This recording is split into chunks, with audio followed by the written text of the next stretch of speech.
lo que hay que hacer es afrontar los problemas de raíz. Y los problemas de raíz están en el mundo de la educación, que se ha cedido. Hay algunos datos donde hay encuestas que dicen que el 80% de los profesores de enseñanza primaria y secundaria de las escuelas públicas en Cataluña votaron a Junts pel Sí, que sería Esquerra Republicana, y a Puigdemont y a Artur Mas en las elecciones del 27 de septiembre. Hay que abordar una profunda reforma de los medios de comunicación públicos en Cataluña. Más allá de que sean más o menos favorables al gobierno de turno, hay una serie de problemas de base en esos medios de comunicación, de emisión de odio hacia España, de negación de la pluralidad de la sociedad catalana, que también se tienen que abordar. Hay que abordar una neutralidad de lo que es la sociedad civil catalana, dejando que los colegios profesionales dejen de ser meras correas de transmisión de una ideología política. En definitiva, hay que trabajar para que tanto las nuevas generaciones como la sociedad ya adulta dejen de estar todas absolutamente tomadas y contaminadas por el nacionalismo. Eso es algo que no se resuelve el 21 de diciembre, eso es algo que no resuelve la aplicación del artículo 155 de la Constitución, sino que requiere de un gran pacto social en Cataluña, donde agentes activos, el mundo de la política, el mundo de la empresa, sea consciente que el principal objetivo de los catalanes no tiene que ser nacionalistas, sino que tiene que ser el progreso de todos y cada uno de ellos. Pues Dolça Catalunya ha sido, para resumirlo, el general de Gaulle en Londres tras la retirada en Dunkerque. Dolça Catalunya ha sido durante mucho tiempo, antes de las manifestaciones de octubre, donde decenas de miles o millones de catalanes salieron a la calle, casi una voz única. Dolça Catalunya ha sido el lugar donde casi de forma clandestina al principio y luego con orgullo, como se ha visto cuando han empezado a aparecer pegatinas de Dolça Catalunya por todas partes y en sitios insospechados, era aquello que uno consultaba diciendo a ver qué dicen los míos, y que poco a poco ha dejado de ser un medio de resistencia para convertirse en un medio de referencia, y que ha servido como espoleta que luego ha animado a muchísima gente a decir la verdad, a salir a la calle, a perder el miedo. Yo creo que toda la reacción que ha habido a la parte final del procés en la temporada que hemos vivido hasta ahora, sin Dolça Catalunya no hubiera sido posible. Mira, primero te diré algo personal.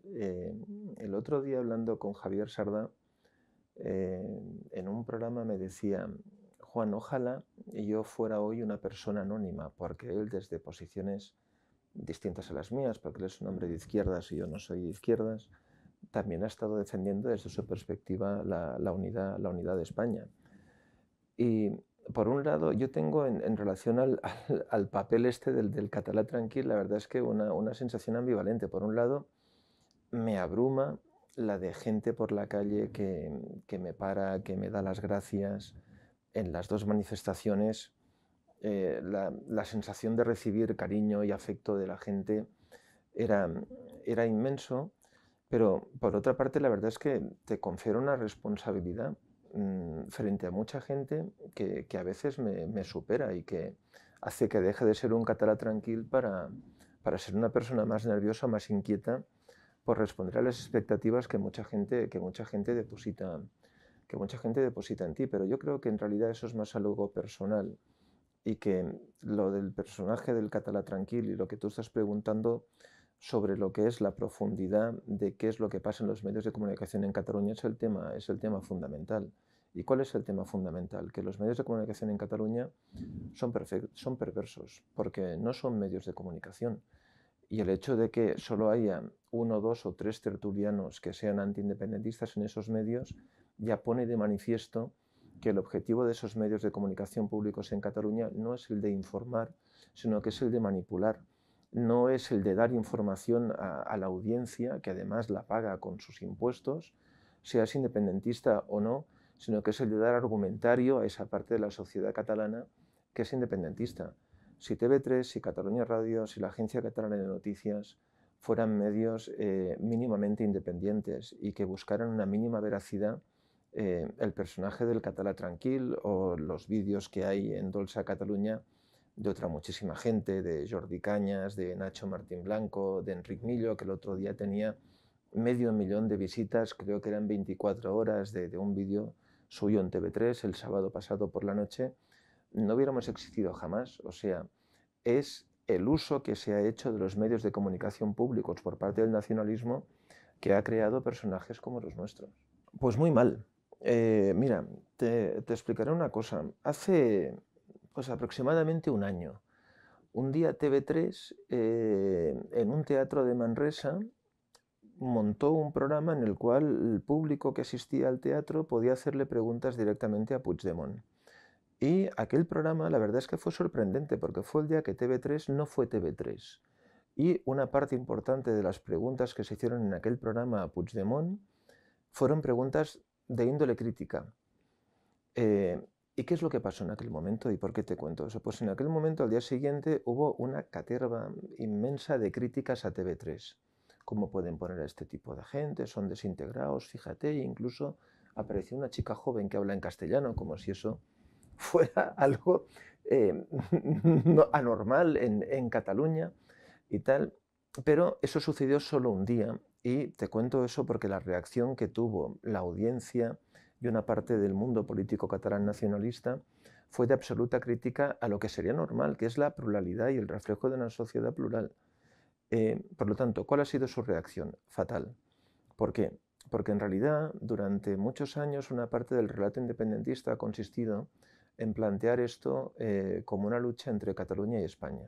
Y para que tú presentes esto como una lucha entre Cataluña y España, tienes que utilizar el término que ellos utilizan tan a menudo, un sol poble, un solo pueblo.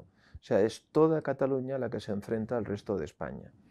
Si en un momento dado lo que sucede es que una parte de la sociedad catalana dice, oiga, que es que el conflicto no es con un señor que vive en Chamberí, que el conflicto no es con un señor que vive en Zaragoza, que el conflicto no es con un señor que vive en Villafranca de los Barrios, que el conflicto es con su vecino del tercero o segunda y con el tío de la calle de al lado y con el señor con el que vas en metro. A ellos ese relato de un solo pueblo oprimido, castigado, marginado, represaliado y todo ese mantra, de repente se les hunde.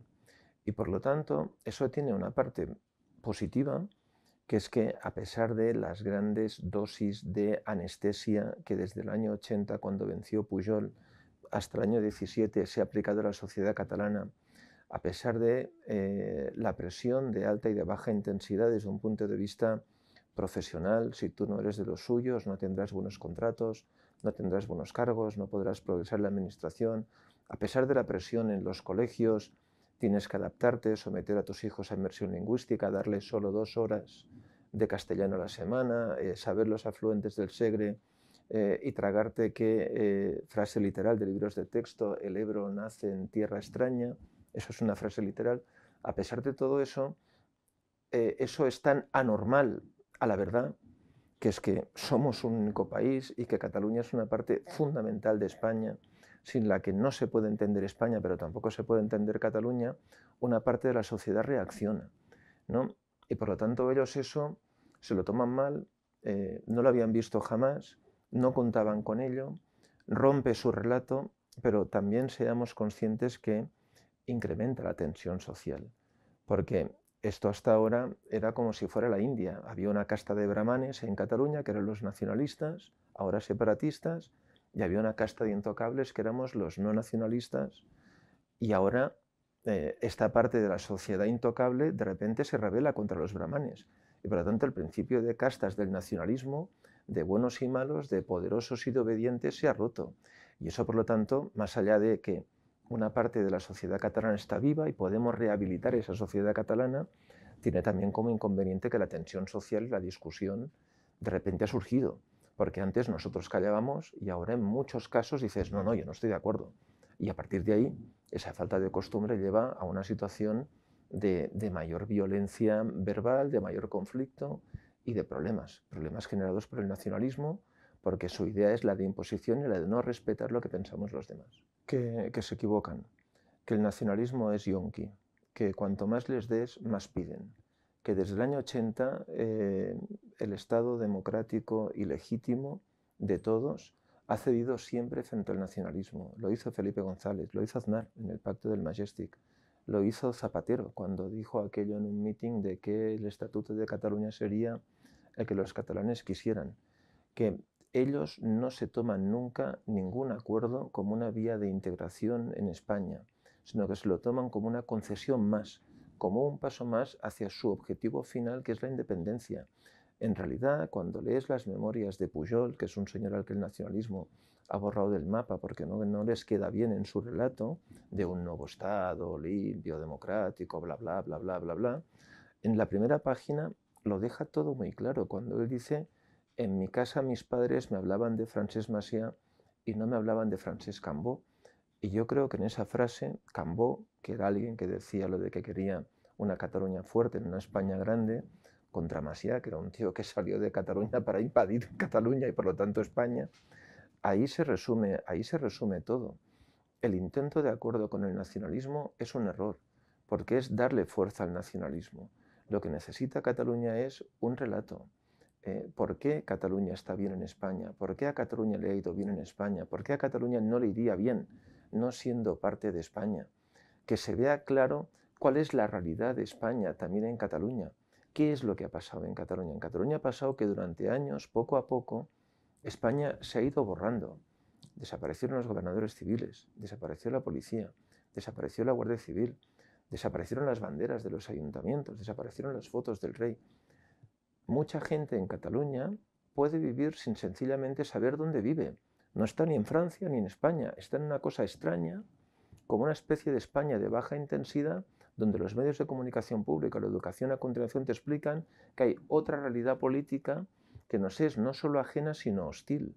Con lo cual, cualquier tipo de acuerdo que implique el mantenimiento de esa no presencia de España en Cataluña solo tendrá como resultado que, aunque ahora no hayan conseguido la independencia, la puedan conseguir en 4, en 5 o en 10 años. Mira, yo creo que Puigdemont merece el Toisón de Oro, porque la verdad es que una de las cosas que ha conseguido Puigdemont es fabricar a muchos patriotas españoles en el resto de España.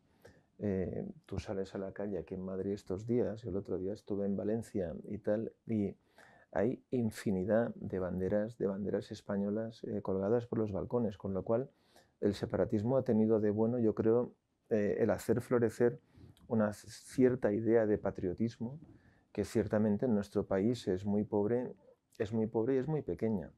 Yo creo además que lo que está sucediendo estos días tiene también algo muy bueno, no solo para los catalanes, sino para el resto de los españoles, para intentar buscarle cosas buenas al drama que estamos viviendo en Cataluña, que es que la gente puede comparar qué supone estar en una España democrática o qué supone intentar salir de la España democrática.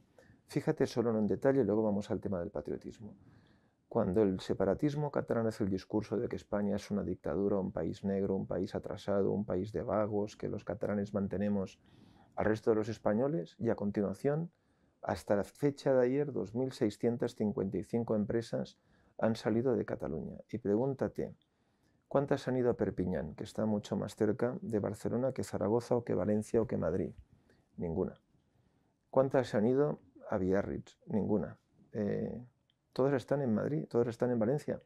La gran contradicción es que Pastas Gallo de la familia Espona, Codorniu de la familia Reventós, La Caixa, se han ido al sitio que los separatistas catalanes, sus vecinos de escalera, dicen que es un país negro, fascista, horrible, represor y no sé cuántas otras cosas. Pues caray, ¿por qué se van a ese país tan negro y tan horrible y en cambio no se quedan en esa especie de Arcadia de felicidad que hubiera sido la Cataluña, separatista? Yo creo que solo eso ya es la base para construir un cierto relato patriótico. Pero suceden más cosas que estos días ayudan. Cuando tú ves, por ejemplo, la actuación del Estado belga y de la justicia belga, y la comparas con la actuación del gobierno de España o con la actuación de la justicia española, yo creo que tenemos ciertos motivos para enorgullecernos de ser españoles en este momento. Cuando tú ves que de repente casi todas las naciones importantes del mundo, como si esto fuera casi el Festival de Eurovisión, la independencia, ningún punto, salen en una tarde diciendo, oiga, nuestro interlocutor, como dijo Macron, es España y es el gobierno de España, yo creo que hay muchos motivos para pensar que en realidad España es un país magnífico, culturalmente, históricamente, económicamente, porque ¿cuál era la renta per cápita de España cuando murió Franco? Que parece un señor que esté más vivo que nunca en la mente de depende de quién en Barcelona. ¿Y cuál es hoy nuestro PIB per cápita o nuestra renta per cápita a día de hoy? Todo eso, económica y culturalmente, yo creo que hay instrumentos de sobra para que nosotros tengamos un relato como país y un relato nacional como mínimo igual de potente que el que tienen los franceses o el que tienen los británicos. ¿Por qué no lo hemos hecho hasta ahora? Pues seguramente porque somos gente de complejos, ¿no? Donde ha habido dudas sobre si abrazarse o no la bandera, donde ha habido dudas sobre si nuestra lengua había sido una lengua, como decía esto ahora con la película, esta de Coronado, de conquista o de expansión de cultura. Y pues bien, es el momento de dejar todo eso a un lado, de ver cómo podría ser España sin todo eso y a partir de ahí relanzar nuestra idea como país. Mira, Josep Pla dijo que no había nada más parecido a un español de derechas que un español de izquierdas. Es verdad que el nacionalismo vende una idea de superioridad casi propia del ADN. Oriol Junqueras dijo un día que él tenía más en común con un señor de Perpiñán que no con un señor de Murcia, que por cierto es una frase copiada de lo del ADN de Arzallus, no tiene ningún tipo de variación, pero eso es sencillamente algo supremacista, pero por encima de todo estúpido. Muchas de las grandes empresas que en este momento dan empleo a la mayoría de catalanes están dirigidas por gente venida de otros lugares de España. Ahora venía en el AVE leyendo que Cirsa, que la encabeza alguien que no deja de ser emigrante, como Manuel Lao, iba a salir a bolsa. Es una de las grandes compañías de juego, en el mundo. La principal cadena hotelera que hay en Cataluña, que es Otusa, la encabeza Amancio López, que es un señor que vino de Galicia, y así nos podíamos pasar hasta la hora de comer citando miles de ejemplos. Presentar a Cataluña como si fuera una especie de Berlín Este durante la Guerra Fría, donde solo hay catalanes puros, y que esa especie de catalanes puros se han convertido en una especie como de casta superior que toma poción mágica, como en la aldea de Asterix, y que con eso derrotan a todos los legionarios romanos, que somos el resto de españoles, es una idea estúpida. Además de supremacista, es una idea estúpida. Cataluña, sin la influencia del resto de España, sin los millones de personas que llegaron a Cataluña durante los años 60, 70 y primeros 80 a trabajar, sin estar en la Unión Europea, no sería nada, al igual que el resto de España, sin todo el montón de gente que está haciendo cosas desde Cataluña en el resto de España, pues tampoco sería nada, y por lo tanto la idea de la exclusión y la idea de la supremacía por encima de los demás no tiene ningún tipo de lógica. Además hay un cierto tipo de expresiones que no tienen lengua y que no tienen cultura. La pintura de Joan Miró o la pintura de Dalí no tiene idioma. ¿Cómo se manifiesta esa superioridad en relación, por ejemplo, a la pintura de Picasso, que es un señor que parte de su obra fue en Málaga, otra parte fue en Barcelona y otra parte fue en París? Es que la obra de Picasso en Barcelona es superior a la que hizo en Málaga o en París. Es que en sí mismo es una memez. Por lo tanto, parte de una idea que seguramente satisface a buena parte de su público, pero que en sí misma es una idea perversa y malvada.